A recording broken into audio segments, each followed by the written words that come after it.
Sige man lang ang pabida ng mga senador.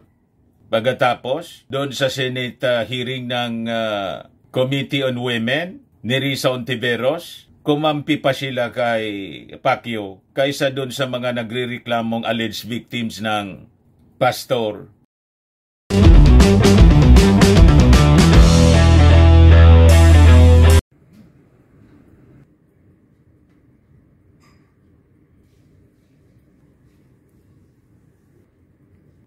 Sabi mga kababayan ni Senate President Mig Zubiri, malamangan niya, mawala ako sa pagka-Senate President pag punersa ko ang pro-chacha vote.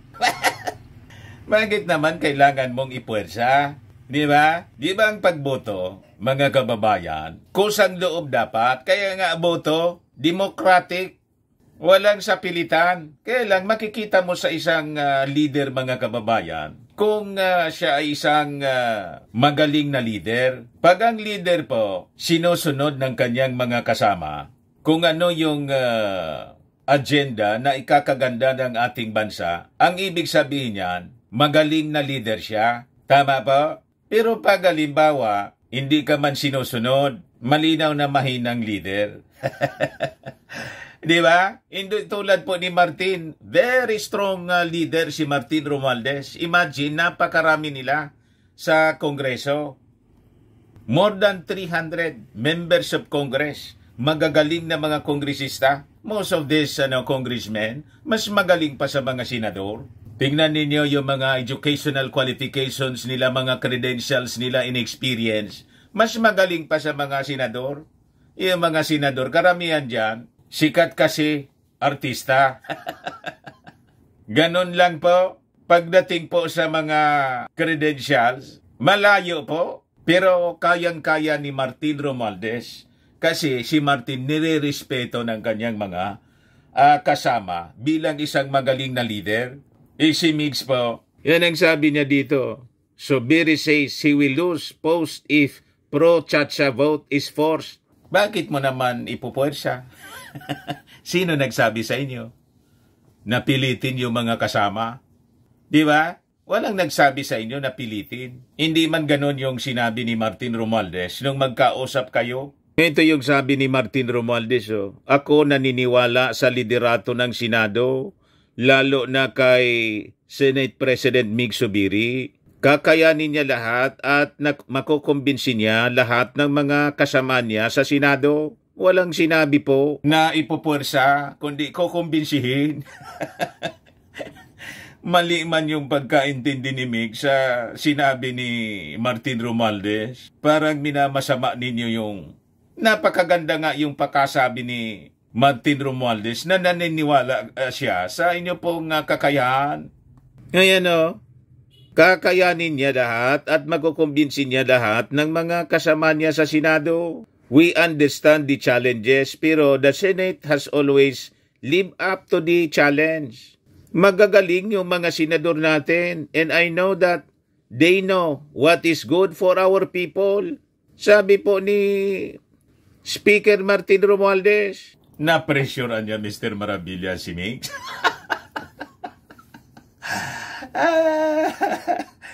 Iba yung pagkaintindi ni Migs na pinipuwersa siya.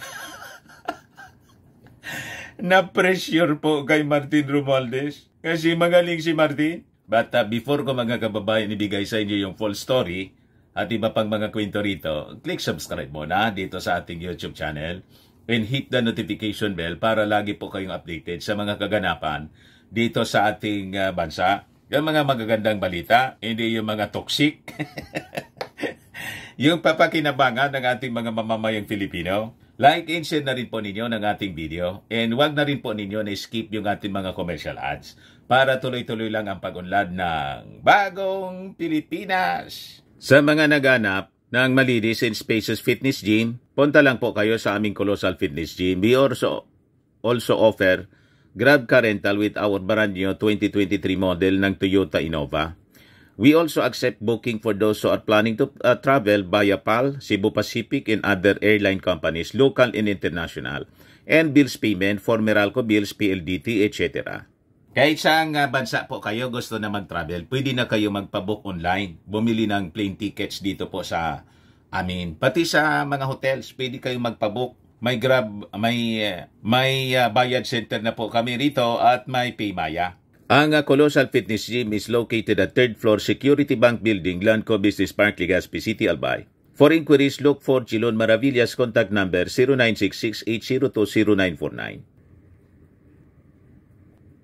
Yan yung aming Innova po. Lagi nang matao sa amin po. Na-set up na rin yung aming mga brand new gym equipments. May treadmill na rin po kami. Ito naman po yung bago naming product na binibenta online. iGlow Serum, whitening po siya. Tingnan ninyo yung epekto sa aking anak na architect before and now. Yung mga inquiries po ninyo, dumiretso na lang kayo sa kanyang Facebook account, Riz Maravillas. Ito naman po, Firmax Firming and Lifting Cream. Pinapahid po sa mga pulses in affected area. Mainam po siya sa mga pains at paninigas na mga kaso-kasoan. Ito naman po, Automax Radiant Serum. Sa mukha naman yung application. Anti-aging po siya. You will look 10 years younger than your age. Sa mga cancer patients naman po, try niyo po ito Ningxia Red Mix Fruit Drink. Hindi man po siya gamot, food supplement siya. Kaya lang gawa siya mga kababayan sa goji berry. Yung goji berry may anti-cancer properties. Yung mga inquiries ninyo, dumiretso na lang kayo sa aming messenger para masagot namin agad. Ayos pa? Ayos na Mr. Maravillas. So, balikan natin mga kababayan, yung sinasabi ni Migs Zubiri. Ano niya, Mr. Maravillas, ang tingin mo? Bakit ganyan ang mga pinagsasabi ni Migs? Kasi, napipilitan lang sila talaga. Ayaw man nila talaga ng tiyatsa. Nagdadahilan lang, mga kababayan. Napipilitan lang sila. Yun ang problema sa ating mga senador. Kaya nga, mas mabuti pa na i-abolish na lang yung Senado. Sayang yung pasweldo natin sa kanila. Unicameral na lang po. One, na lang, parliament. Sige man lang ang pabida ng mga senador. Pagkatapos, doon sa Senate hearing ng Committee on Women, ni Risa Ontiveros, kumampi pa sila kay Pacquiao kaysa doon sa mga nagrereklamong alleged victims ng pastor. O di ba nakakalungkot ang ganon? Pag tinignan po ninyo, mas matitino pa yung ating mga congressmen. Tama yung pag-iisip, tama sa hulog yung ating mga congressmen kaysa ating mga senador. Nawala na po sa tamang pag-iisip. Saan kapulutin yan? Mas nalulungkot pa sila sa nangyayari doon sa mayamang akusado. Doon sa mga biktima, wala silang paki. Wala man lang statement ng pagkalungkot. Mas nalulungkot sila sa nangyari kay Pacquiao kaysa sa nangyari sa biktima niya. Alleged victims, mga kababayan, ng sexual abuse, human trafficking, etc. etc. So ngayon, sabi ni Migs Zubiri, mawawalaan niya ako sa pwesto. Pag punersa ko, pinilit ko yung boto sa tsa-tsa. Wala man nagsabi sa inyo na pilitin ninyo yung mga kasama ninyo. Napakalinaw yan ang sinabi po ni Speaker Martin Romualdez na naniniwala nga sa inyo, nakakayanin ninyo. Pero pag hindi ninyo kaya talaga, di okay, give up ninyo na yan. At mabuti pa, isulong na natin yung PI ng dire-diretso para diretso nang ma-abolish kayo. Yang sinadong yan, kasi sayang lang yung pasweldo ng mga mamamayang Filipino sa inyong mga senador. Ayaw ninyong makipagtulungan sa agenda ng ating Pangulong Bongbong Marcos. Economic provisions lang, yung sinusulong, problema pa rin kayo. Hindi na nga politika eh. Ayaw din ng ating Pangulong Bongbong, pati ng Speaker of the House. Kaya kung ano-ano yung i-adapt ninyo dyan, i-adapt din namin. Di ba malinaw yon? Tapos ngayon, may problema na naman kayo.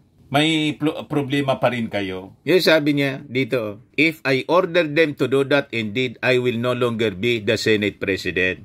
Believe me, I will no longer have the trust and confidence of more than the 14 senators if I force them to vote in the affirmative, sabi ni Zubiri sa mga reporters. Wala ngang nagsabi sa inyo na pilitin. Kayo man lang ang nagsasabing pipilitin. You are putting words into the mouth of the speaker. Napakalinaw o. Ako naniniwala sa liderato ng Senado lalo na kay Espimig Subiri. Nakakayanin niya lahat at makukumbinsi niya lahat ng mga kasama niya sa Senado. We understand the challenges pero the Senate has always lived up to the challenge. Magagaling yung mga senador natin and I know that they know what is good for our people. May narinig kayo dyan? May nakita kayong ipo-force? Napakalayo ng kahulugan ng pupwersahin kaysa sa kukumbinsihin. Di ba? Kayo talaga. Kaya marami ng mga mamamayang Filipino na turn off na sa inyo. Kasi marami kayong mga sablay na paninindigan at mga desisyon sa buhay na hindi man para sa interes ng mga mamamayang Filipino. Galit-galit yung ating mga galit na galit yung ating mga kababayan, lalo na dito sa issue ni Pastor Gibbs. Mas kinampian pa ninyo yung attacker kaysa doon sa mga victims, alleged victims niya. Di ba? Ayun man lang po ang short video natin. Ako po si Dante Maravillas. Bye-bye. God bless.